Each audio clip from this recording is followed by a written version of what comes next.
सोचो, आप अपनी फैमिली के साथ कैरिबियन सी के बीच एक याट पर छुट्टियां मना रहे हो। चारों तरफ सिर्फ नीला पानी, हल्की हवा और सब कुछ बिल्कुल नॉर्मल। और फिर अचानक एक पल में सब कुछ चेंज हो जाए। समुद्र के बीच एक फैमिली अपनी याट पर मौजूद है। पिता टॉम, माँ जूलिया, बेटी कैसी और छोटा बेटा बेन। वे बेन का बर्थडे सेलिब्रेट करने समुद्र के बीच आए हैं। सब खुश हैं। टॉम और बेन फिशिंग में बिजी हैं। कैसी हेडफोन लगाकर म्यूजिक सुन रही है और जूलिया स्विम करने के लिए पानी में उतर जाती है। शुरुआत में सब नॉर्मल लगता है। जूलिया आराम से पानी पर तैर रही होती है। तभी उसे अचानक अजीब सा फील होता है, जैसे उसके आसपास कोई बहुत बड़ी चीज मूव कर रही हो। वह इधर उधर देखती है, लेकिन उसे कुछ दिखाई नहीं देता। वह खुद को समझाती है कि शायद उसका इल्यूजन होगा। कुछ सेकंड्स बाद वही स्ट्रेंज फीलिंग फिर से होती है। इस बार थोड़ी ज्यादा स्ट्रॉन्ग। पानी ऊपर से शांत है, लेकिन जूलिया का डर बढ़ने लगता है। वह तुरंत याट की तरफ स्विम करना शुरू करती है। तभी अचानक कोई अनसीन फोर्स उसकी लेग पकड़कर उसे नीचे की तरफ खींचने लगता है। जूलिया पैनिक में आ जाती है और जोर जोर से हेल्प के लिए चिल्लाने लगती है, लेकिन उसकी आवाज किसी तक नहीं पहुंचती।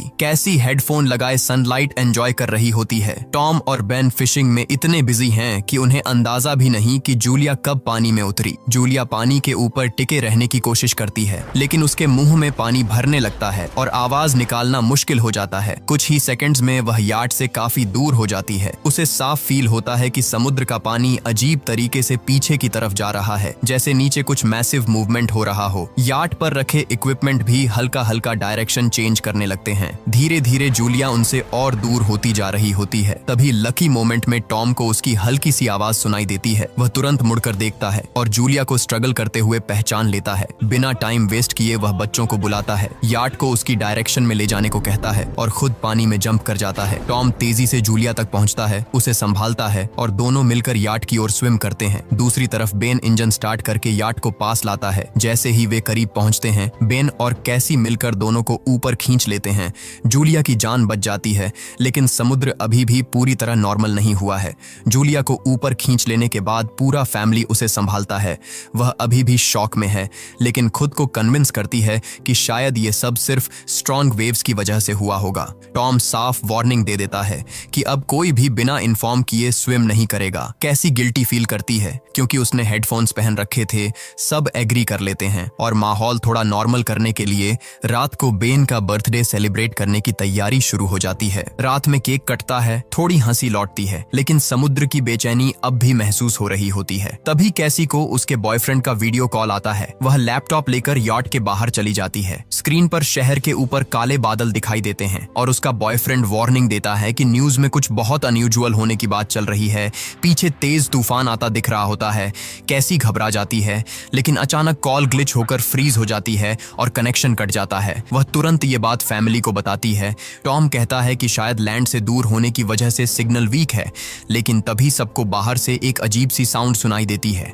वे डेक पर आते हैं और देखते हैं कि व्हेलस का एक बड़ा ग्रुप उनकी याट के पास से गुजर रहा है। टॉम समझाता है कि व्हेल हमेशा अर्थ के मैग्नेटिक फील्ड को फॉलो करती है, लेकिन जब नेचर में बड़ा डिस्टर्बेंस आता है तो वे कंफ्यूज हो जाती हैं। उसी मोमेंट याट जोर से हिलती है और बेन गिर जाता है। टॉम को डाउट होता है कि याट के नीचे कुछ हिट हुआ है। वह तुरंत डाइव करके नीचे चेक करने चला जाता है। कुछ देर बाद वह सरफेस पर वापस आता है, लेकिन उसके शोल्डर पर डीप कट होता है। जूलिया तुरंत स्टिचेस लगाती है। टॉम बताता है कि पानी के अंदर उसे ऐसा फील हुआ जैसे उसके पीछे कोई मैसिव क्रिएचर मूव कर रहा था। याट के नीचे बड़ा डेंट दिखाई देता है। इंजन डैमेज हो चुका है। अब वे समुद्र के बीच स्टक हैं। जूलिया बार बार रेडियो ट्राई करती है। कैसी फोन पर सिग्नल ढूंढती है, लेकिन कम्युनिकेशन कंप्लीटली डाउन है। अचानक कैसी एक स्ट्रेंज फिगर देखकर चिल्ला उठती है, लेकिन वह सिर्फ बेन निकलता है जो मास्क पहनकर प्रैंक कर रहा होता है। रेडियो पर एक टूटी फूटी आवाज सुनाई देती है, लेकिन क्लैरिटी इतनी खराब है कि कुछ समझ नहीं आता। तभी रडार पर कुछ डिटेक्ट होता है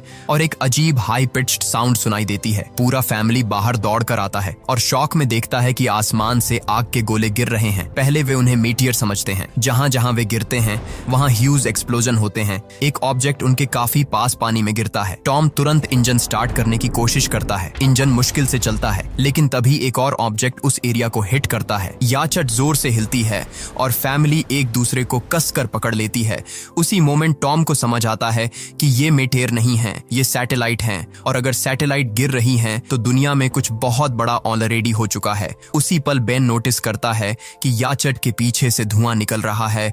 टॉम तुरंत चेक करता है और कंफर्म हो जाता है कि इंजन पूरी तरह खराब हो चुका है। हवा अचानक अचानक तेज होने लगती है और फैमिली अंदर कैबिन में छुप जाती है। किसी का ध्यान नहीं जाता कि कंपास बहुत तेजी से घूम रहा है, जैसे डायरेक्शन खुद बदल रही हो। याट जोर जोर से हिलने लगती है। बेन फिर से गिर जाता है और इस बार उसे चोट भी लग जाती है। लहरें तेजी से याट से टकरा रही होती हैं। टॉम स्ट्रगल करते हुए बाहर जाता है और लाइफ जैकेट्स लेकर आता है। तभी पावर चली जाती है और पूरा कैबिन अंधेरे में डूब जाता है। टॉम तुरंत पावर बॉक्स का बटन दबाता है और लाइट्स वापस आ जाती हैं। उसी वक्त बेन देखता है कि जूलिया की नाक से खून बह रहा है। जूलिया को चक्कर आने लगते हैं। कैसी सिंक तक भागती है और उल्टी कर देती है। टॉम लगातार रेडियो ट्राई करता रहता है लेकिन कोई सिग्नल नहीं मिलता। तभी अचानक एक तेज हाई पिच्ड नॉइज गूंजती है और हवा और भी स्ट्रॉन्ग हो जाती है। जूलिया दरवाजे बंद करने की कोशिश करती है लेकिन एक हच खुल जाता है और हवा खिड़कियां तोड़ने लगती है। टॉम एक फ्लेयर जलाता है। कुछ पल बाद पूरा अंधेरा छा जाता है और फिर एक भयानक झटका। सब कुछ हिलता है। एक जोरदार आवाज गूंजती है और पूरा फैमिली बेहोश हो जाता है। जब उन्हें होश आता है वे जिंदा हैं। उन्हें चोटें लगी हैं। याट में छोटे बड़े होलस हो चुके हैं लेकिन अंदर पानी नहीं आ रहा। सब शॉक में बाहर निकलते हैं और जो नजारा सामने होता है वह किसी नाइटमेयर से कम नहीं। समुद्र गायब हो चुका है। याट अब जमीन पर अटकी हुई है। चारों तरफ सूखी समुद्री जमीन, बिखरी मछलियां, गड्ढे और पहाड़ जैसे उभरे हुए हिस्से, जैसे वे किसी दूसरी दुनिया में आ गए हों। जहां कल रात तक पानी था वहां अब सूखी धरती फैली है। कैसी फोन पर सिग्नल चेक करती है लेकिन नेटवर्क पूरी तरह डाउन है। बेन दो मरे हुए केकड़ों को देखता है और समझ नहीं पाता कि ये क्या हो गया। टॉम कंपास निकालता है और देखता है कि वह उल्टा हो चुका है। नॉर्थ पोल और साउथ पोल की पोजीशन रिवर्स हो चुकी है। इसी वजह से समुद्र का सारा पानी दूसरी तरफ शिफ्ट हो गया है। टॉम समझाता है कि जहां पहले लोग जमीन पर रहते थे वहां अब समुद्र होगा और जो लोग वहां थे शायद बच नहीं पाए। ये सुनकर कैसी टूट जाती है। उसे यकीन हो जाता है कि उसका बॉयफ्रेंड अब इस दुनिया में नहीं रहा। वह कैबिन में खुद को बंद कर लेती है और अब उन्हें समझ आने लगता है कि जो कुछ हुआ है वह सिर्फ एक स्टॉर्म नहीं था, ये पूरी दुनिया के लेवल का चेंज था। कैसी अपने दर्द में टूट चुकी होती है। जब जूलिया उसे समझाने की कोशिश करती है तो वह उसे दूर कर देती है और अकेले छुपने चली जाती है। इधर जूलिया और टॉम बची हुई सप्लाईज चेक करते हैं। उनके पास लिमिटेड फूड और वाटर बचा है। बेन अपने बर्थडे बैलून को एक पत्थर से बांधकर हवा में छोड़ देता है, इस उम्मीद में कि शायद कोई सर्वाइवर उन्हें देख ले।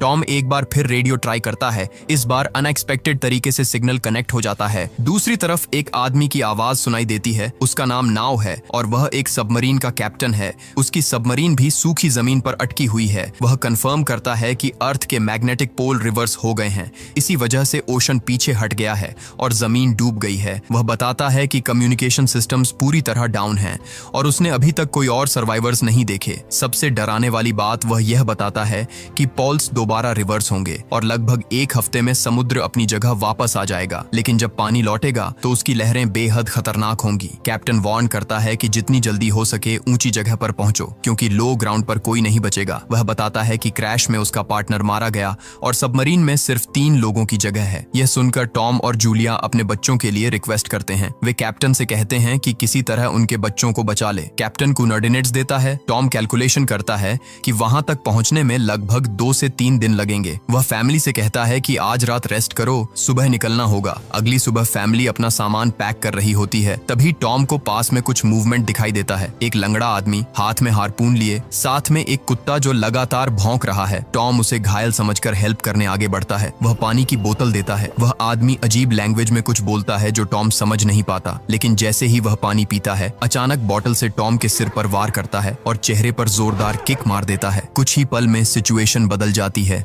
जिसे टॉम हेल्प समझ रहा था वह असल में मौत लेकर आया था।